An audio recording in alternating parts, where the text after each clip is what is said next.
Okay, so this video is about the Quantise feature that I talked about in a previous video.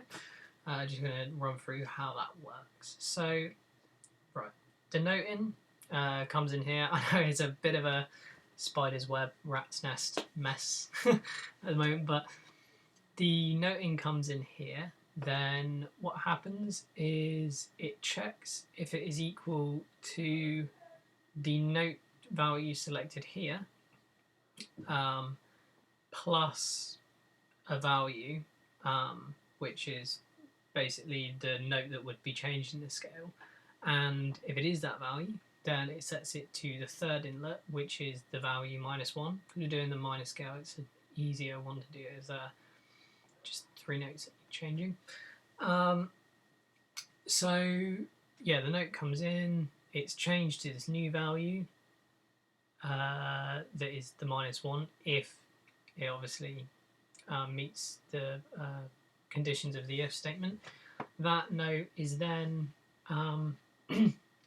stuck into this bit. The reason there's so many of these, each of these for a note, and they each have things that mean that it can work for multiple octaves. I'm sure there's a more efficient way to do this, which it will be in the final design. It'll probably be all encapsulated as well, but just for the example of how it's working at the moment.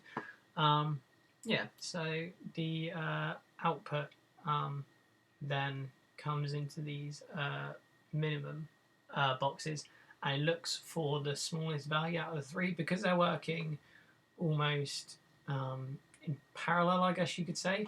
When the note value comes in, it checks all of them, and obviously the problem is then it's trying to play 3 note values on the other end.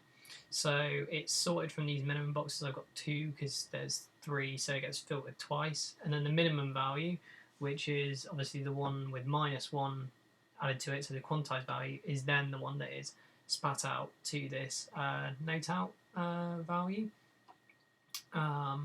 Yeah, so if you haven't seen the video of it working, there is one.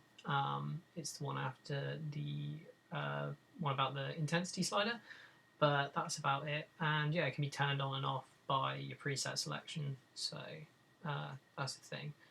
Yeah, that's about it. Cheers.